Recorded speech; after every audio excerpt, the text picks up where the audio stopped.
Moscow is seeking to undermine European security by fueling war in Ukraine, by testing NATO defenses, by threatening Western Europe with nuclear missiles. It's using energy as a foreign policy tool. It's trying to influence countries across Europe.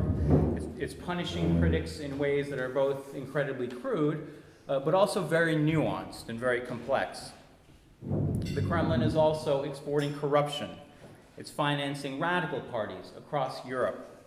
And of course, it's challenging the Western capacity to deal with its own corruption and authoritarianism at home. It's the world's largest country by territory, but it's a land where much of the territory is uninhabitable. It's tundra, it's taiga forest where people can't live, and winter's cold is legendary.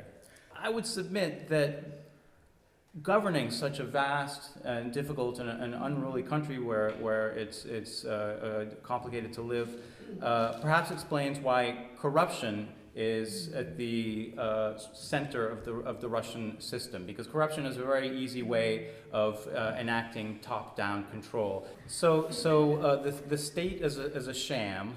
It's a place that agreements written on paper aren't worth the paper they're written on. So what if the state is a sham, and if Russia's informal system is all important, whose interests does this sham represent? And I would also ask, do you think Russia is really a great power? Great. I actually disagree that the state is a sham. I think from a rational Anglo-Saxon American mind, it is a sham. It's a state that is defying itself through certain values that what the West is not, and that's how we bring ourselves to exist as a great power. So it is really not a sham. It's just Russia is an oxymoron of geography, and Russia is an oxymoron of state definition, and it has a split personality disorder, but that's what really this government has always been using as saying, we are very special, we are not like the rest of them, we are our separate civilization. Although it is slightly shammy because all the values that Russia has is what the West is not. It's not like it has its own, like China or Persia has its own system. It's what the West is not. So you are something, we are something entirely different. What the Putin machine is saying is that it may not necessarily be great, but if I'm not around, it's going to be so much worse. And I think that is a very powerful message,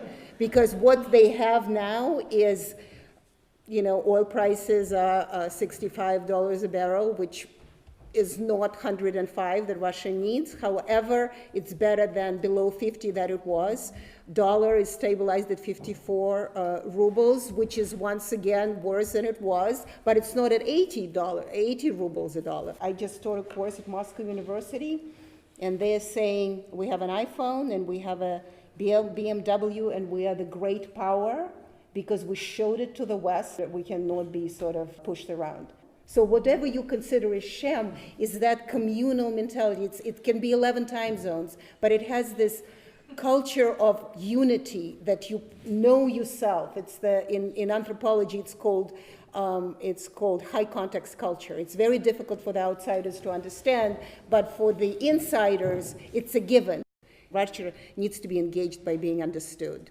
And that is a problem because it does have this Byzantine mindset, the East and the West, a double-headed ego, which a lot of countries used to have, a lot of empires used to have, and then they chopped it off just because it's really not conducive to progress in any way.